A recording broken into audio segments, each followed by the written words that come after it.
Hello students, welcome to the new video and with the new chapter, chapter number 18, tangent and intersecting chord. In this video, we'll discuss regarding your few property of tangent to the circle, and this will help you to solve various kind of problem based on your tangent to the circle. Few theorems are there. We are not going to prove those theorem, but we will understand the concept based on that particular theorem.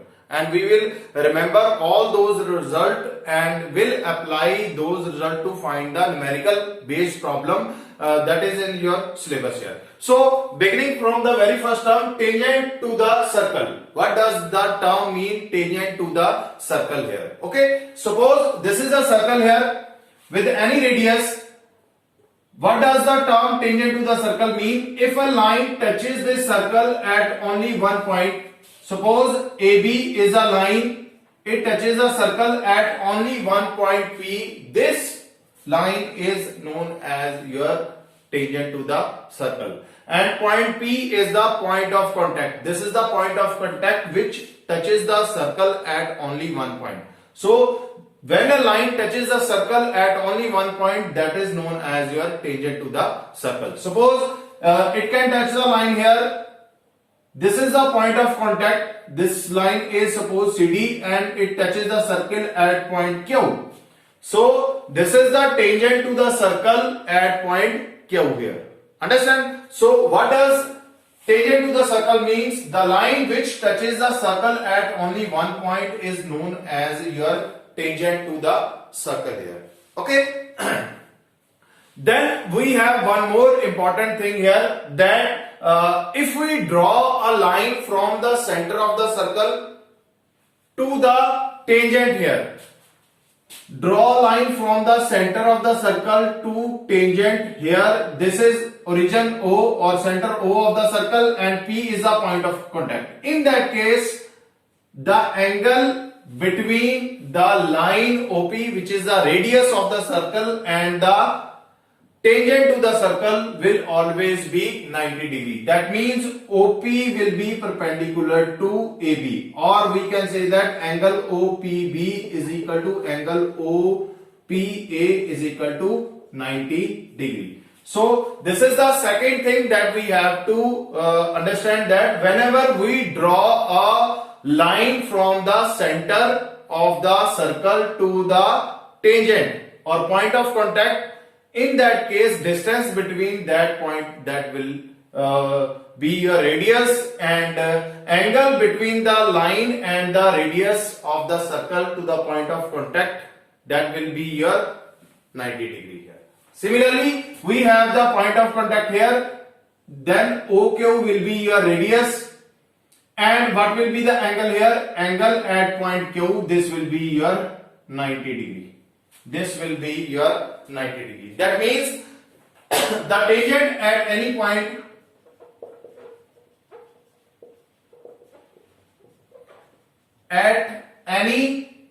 point of a circle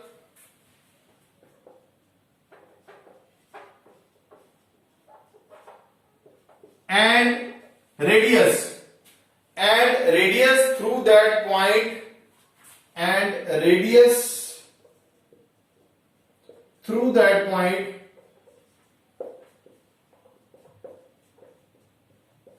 are perpendicular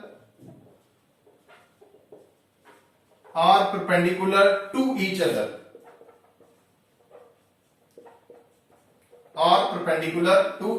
okay. Whenever there will be a tangent and we have draw a line from center of the circle, then the angle between the point of contact or angle between radius and the tangent line, that will be your 90 degree here. Then we have most important theorem from your tangent to the circle here, that if we draw two tangents from an exterior point, this is a circle and this is any exterior point P. If we draw two tangent from this exterior point, suppose PA and PB are two tangent which touches the circle at point A and B here. If we draw two tangent from an exterior point P, at A and B. In that case, distance between the two tangent will always be equal from the exterior point. That means what we have PA that will be equal to PB. Okay, PA that will be equal to PB. First condition that tangents are equal in length. If we draw two tangent from exterior point,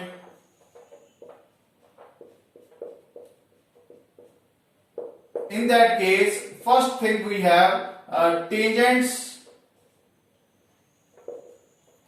are of equal length. Tangents are of equal length, that means PA is equal to PB. Then second part most important, that tangents subtend equal angle at the center of the circle.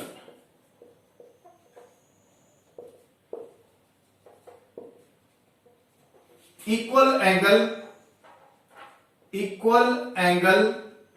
at the center of the circle. At the center of the circle, that means if we have center as O, then in that case angle between at the center, this angle will be equal to this particular angle. That means angle AOP that will be equal to angle BOP. Tangent subtract equal angle at the center of the circle. Second thing that we have. Then third important part here, that means tangents are equally inclined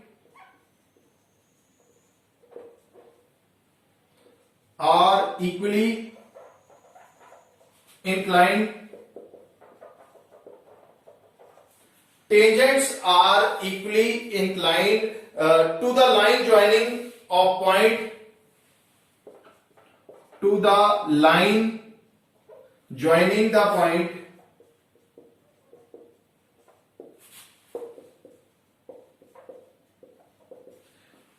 and the center of the circle, to the center of the circle. That means this is the line joining the point, exterior point and the center of the circle, equally inclined. That means this angle will be equal to this angle, which means that angle APO that will be equal to angle BPO. These two angles are equal.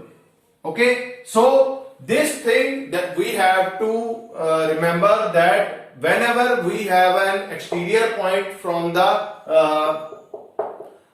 exterior point and we draw two tangent from that particular point, exterior point, then that particular tangents will be equal in length. Also, line joining the center to the exterior point, they will equally inclined. Also, the angle from the center, that is tangent subtend equal angle at the center of the circle. Okay, angle subtend at the center, that will be equal here. This we can prove. Like we have two triangles here, triangle APO and triangle BPO here. Two triangles are there. We have triangle AOP and triangle BOP. If we compare these two triangles here, we can easily prove this result. If we compare these two triangles, look at here, OA and OB are equal. OA is equal to OB, which is radius. Then second part, since these are the tangent to the circle, so this will be your angle 90 degree. That means angle PAO is equal to angle BO, which is equal to 90 degree each. Since this is a tangent to the circle and radius we are having here, so this will be your 90 degree measure here. Last thing we have common line. OP is common here. OP is equal to OP common. Terms are common here.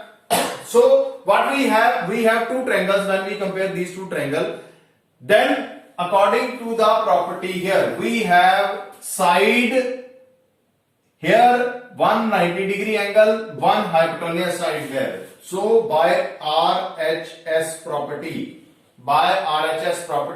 what we have? We have triangle AOP is congruent to triangle BOP.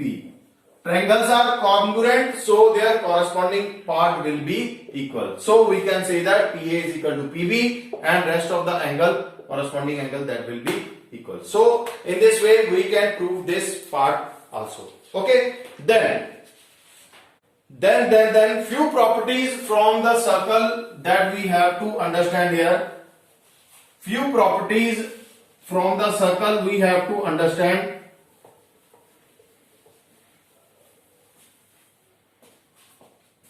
First here, if we have a circle,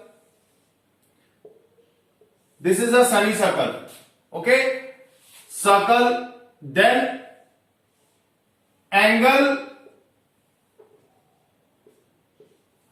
in your semicircle, that will be of 90 degree measure.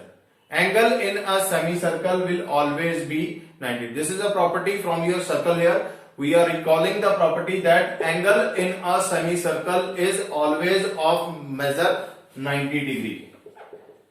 Angle in semicircle is 90 degree. Here we have diameter AB which passes through the center here. AB is there. Any line which or any angle inside the semicircle here. Suppose we have the point here. In that case, we also have the angle. This is your 90 degree at point C. This angle will also be 90 degree. Point could be here. It will always be 90 degree at point D here. Okay. So whenever we have an angle in a semicircle, it will be of measure 90 degree. Then one more property of your cyclic quadrilateral that will help you here in your tangent to the circle. Cyclic quadrilateral. This is a circle here. If we have a quadrilateral inside the circle A, B, C, D. If we have a quadrilateral inside the circle, that is known as your cyclic quadrilateral. Okay. Quadrilateral inside the circle is known as your cyclic quadrilateral. So this is a cyclic quadrilateral here. We have a cyclic quadrilateral. So in this case, if we have a cyclic quadrilateral inside the circle, then sum of the opposite angle of this quadrilateral. Okay, sum of the opposite angle of this quadrilateral is always equal to 180 degree. Sum of the opposite angle of this quadrilateral is always equal to 180 degree. Or we can say that opposite angles of this quadrilateral are supplementary to each other. Which means that angle A plus angle C will always equal to 180 degree. And angle D plus angle B, that will always equal to 180 degree. This is a case of your cyclic quadrilateral. Okay, this is a case of cyclic quadrilateral. One more theorem from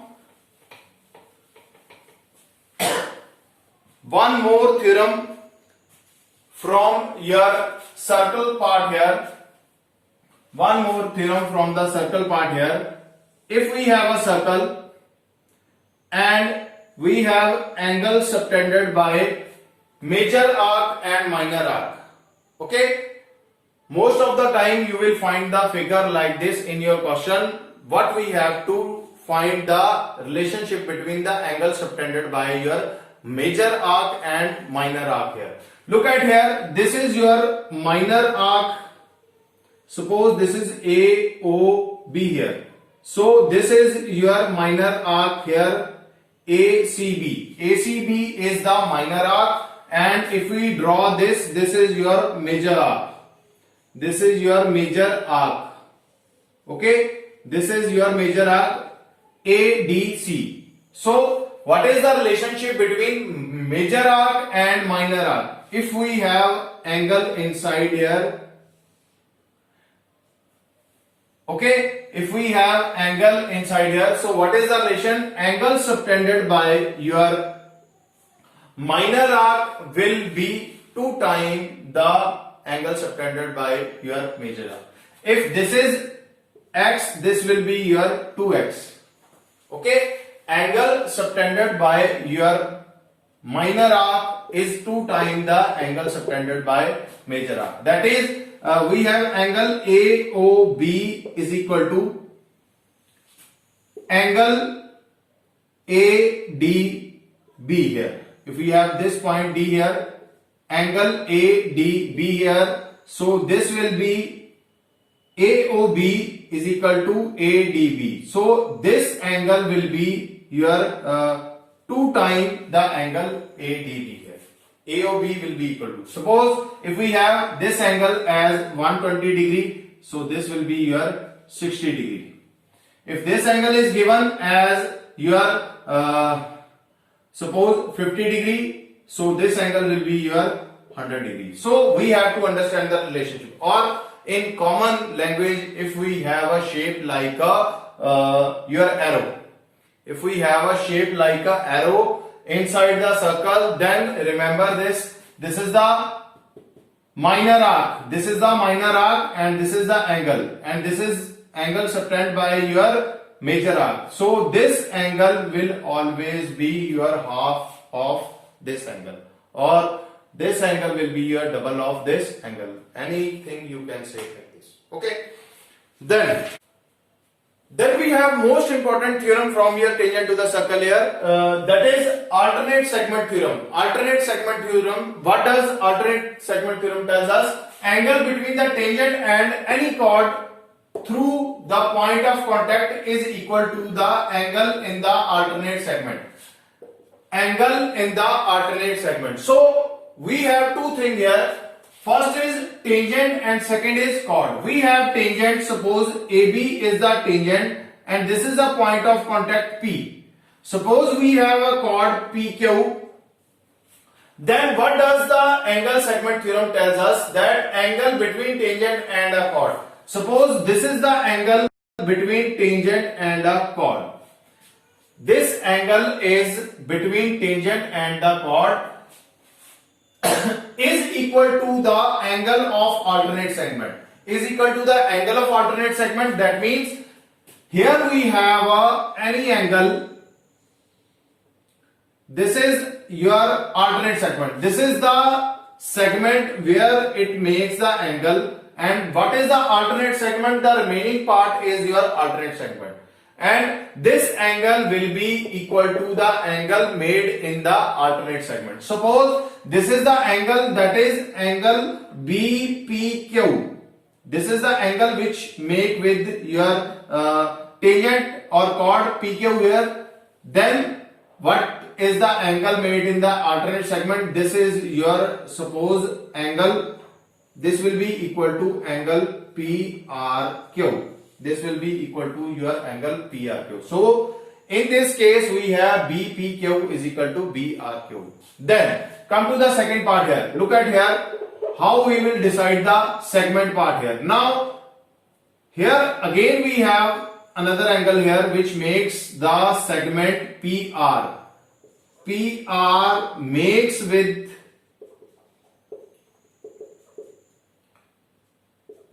AB.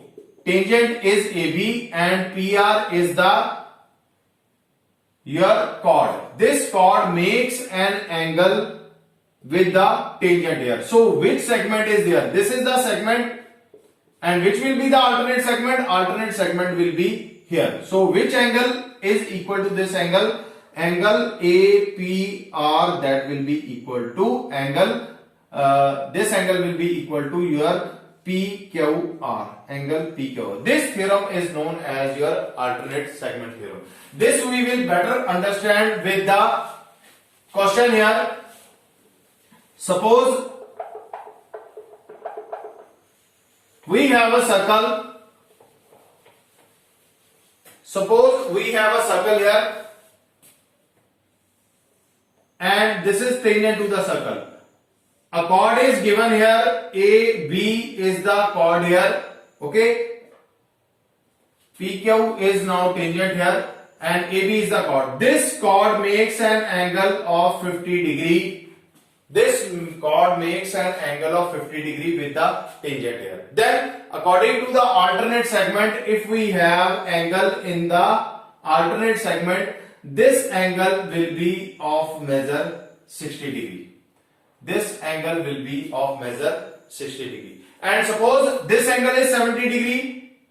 This angle is 70 degree. Then, according to the alternate segment theorem, this angle will be your 70 degree. Because look at here, this is the angle made by your alternate segment, and opposite to it, segment opposite to it is 70 degree. So here in this way we can say that according to alternate segment theorem, we can say that angle QAB, that is equal to your angle ACB. First part is here. Another angle which is equal angle PAC. This is equal to angle ABC, which is equal to 70 degree, and this is equal to your 50 degree. So in this way we can solve the sum using your alternate segment theorem here. These are the few properties that are related to the basics of your tangent to the circle. We'll solve the practical question or numerical based question from the exercise in the next video. First, you understand all this property and remember all this property, because all this property we are going to apply to find the different sides and different angles in your given circle here. Okay, or tangent to the circle here. That's it from this video. Soon we will meet with the next video and numerical based question from your exercise. Keep watching, keep learning. Thank you so much.